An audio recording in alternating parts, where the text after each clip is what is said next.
মহেশখালীর আদিনাথ মন্দিরের আরেকটি আকর্ষণ হল রহস্যময় জোড়া পুকুর। পাশাপাশি থাকা এই দুইটি পুকুর দেখতে প্রায় একই রকম হলেও স্থানীয়দের মতে এর পানি কখনো একসাথে সমান থাকে না। একটির পানি বাড়লে অন্যটি কমে যায়। অনেকেই বিশ্বাস করেন এই পুকুর দুইটির সাথে জড়িয়ে আছে অলৌকিক গল্প বা আধ্যাত্মিক রহস্য। পাহাড়ের উপরে এমন রহস্যময় জোড়া পুকুর দর্শনার্থীদের কৌতূহল বাড়িয়ে তোলে এবং জায়গাটিকে করে তোলে আরো আকর্ষণীয়। বাংলাদেশের প্রাকৃতিক সৌন্দর্যের এক অনন্য রত্ন মহেশখালী দ্বীপ, আর তার বুকেই অবস্থিত ঐতিহাসিক আদিনাথ মন্দির। আজকের এই ভিডিওতে আপনাদের নিয়ে যাব সেই আদিনাথ মন্দিরের মনোমুগ্ধকর ভ্রমণে। পুরো ভিডিও জুড়ে আমার সাথেই থাকুন। বন্ধুরা, আজকের ভিডিওতে আমি আপনাদের নিয়ে এসেছি কক্সবাজার জেলার সুন্দর একটি দ্বীপে, যার নাম মহেশখালী দ্বীপ। আর এই দ্বীপের সবচেয়ে বিখ্যাত ও ঐতিহাসিক স্থান হল পাহাড়ের উপর অবস্থিত আদিনাথ মন্দির। এই আদিনাথ মন্দিরটি হিন্দু ধর্মের অন্যতম পবিত্র তীর্থস্থান। এখানে মূলত দেবতা শিবকে আদিনাথ নামে পূজা করা হয়।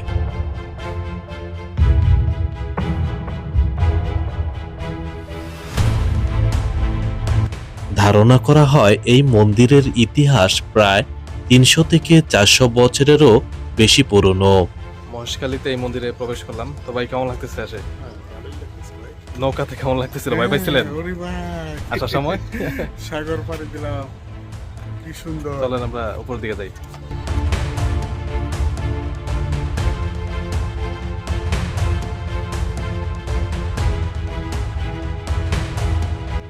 মন্দিরটি একটি উঁচু পাহাড়ের উপর অবস্থিত, তাই এখানে পৌঁছাতে হলে অনেকগুলো সিঁড়ি বেয়ে উপরে উঠতে হয়।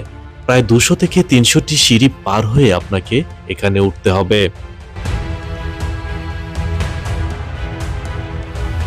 তবে এখানে ওঠার পর যে দৃশ্য দেখা যায় তা সত্যিই অসাধারণ।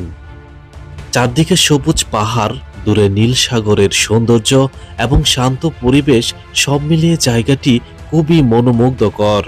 প্রতি বছর শিব চতুর্দশী উপলক্ষে এখানে বিশাল মেলা বসে।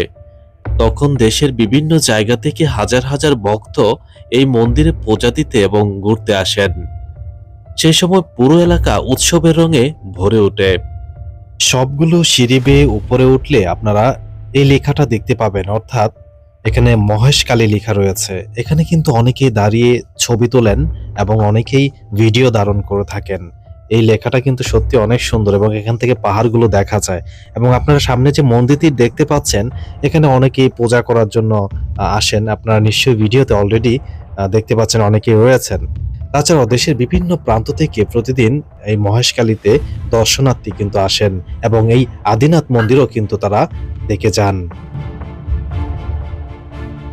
এখন যে সিঁড়িগুলো দেখতে পাচ্ছেন, এই সিঁড়ি বেয়ে কিন্তু আপনাকে নিচে নামতে হবে। যখন আপনারা উপরে উঠবেন সিঁড়ি বেয়ে বা নিচে নামবেন, তখন সাবধানতা অবলম্বন করবেন। আর মন্দিরের পাশেই রয়েছে আরেকটি বিশেষ আকর্ষণ, যাকে সবাই জোড়া পুকুর নামে চেনে। এখানে পাশাপাশি দুটি পুকুর রয়েছে। স্থানীয়দের মতে এই পুকুরগুলো অনেক পুরনো এবং মন্দিরের ইতিহাসের সাথেই জড়িয়ে আছে। অনেক ভক্ত পূজা দেওয়ার আগে এই পুকুরের পানি দিয়ে হাত মুখ ধুয়ে নেন। রহস্যময় এই জোড়া পুকুর নিয়ে বিস্তারিত থাকছে এই ভিডিওর শেষের দিকে। পুরো ভিডিও জুড়ে সাথেই থাকুন।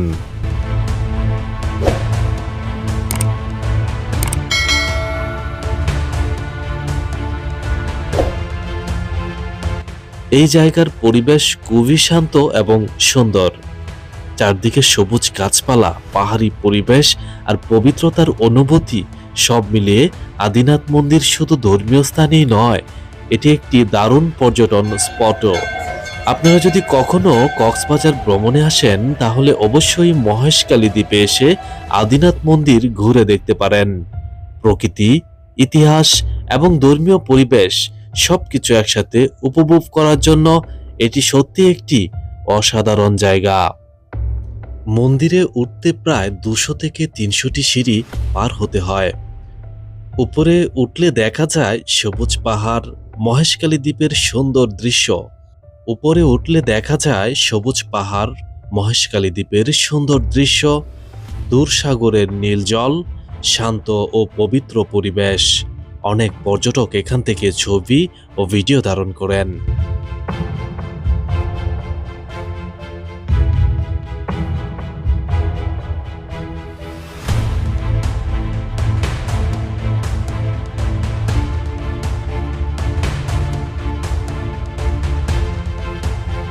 জোড়াপুকুর আদিনাথ মন্দিরের রহস্যময় জলাধার। আদিনাথ মন্দিরের আরেকটি বিশেষ আকর্ষণ হলো জোড়াপুকুর। মন্দিরের কাছেই পাশাপাশি অবস্থিত দুটি পুকুরকে স্থানীয়ভাবে জোড়াপুকুর বলা হয়। এখন আপনাদেরকে দেখাবো জোড়া পুকুর। আমরা জোড়া পুকুর দিকে যাচ্ছি, এখানে দুইটা পুকুর একসাথে আছে। যার ধরুন এই আদিনাথ মহেশকালীতে আসলে, এই আদিনাথ মন্দিরে আসলে আপনারা জোড়া পুকুর পাবেন, অর্থাৎ দুইটা পুকুর একসাথে। এই যে একটা পুকুর, এখানে ঘাট আছে, এই যে এটা একটা পুকুর এবং এখানে আর একটা পুকুর। এই জন্য পাশাপাশি এই যে একটা, এই যে একটা পাশাপাশি দুইটা পুকুর আছে বলে এটাকে জোড়া পুকুর তারা বলে। জোড়া পুকুরটি ঘাট আছে পুকুরগুলার, এই যে একটা, দেখেন পাশে আর একটা। এটি শুধু একটি পুকুর নয়, বরং মন্দিরের ইতিহাস ও বিশ্বাসের সাথে জড়িয়ে থাকা একটি গুরুত্বপূর্ণ স্থান। জোড়াপুকুরে যে বিশেষত্ব রয়েছে তা হলো এই দুটি পুকুর অনেক পুরনো এবং বলা হয় মন্দির প্রতিষ্ঠার সময় থেকেই এগুলো রয়েছে। লোককথা অনুযায়ী এই পুকুরের পানি খুবই পরিষ্কার এবং পবিত্র বলে মনে করা হয়। ভক্তরা মন্দিরে পূজা দেওয়ার আগে অনেক সময় এই পুকুরের পানি দিয়ে হাত মুখ ধুয়ে নেন। অনেকে বিশ্বাস করেন এই পুকুরের পানি পবিত্রতা ও শান্তির প্রতীক। আজকের ভিডিও এ পর্যন্তই। পরবর্তী ভিডিওতে আপনাদের সাথে আবারও দেখা হবে। সবাই ভালো থাকুন, সুস্থ থাকুন, নিরাপদে থাকুন।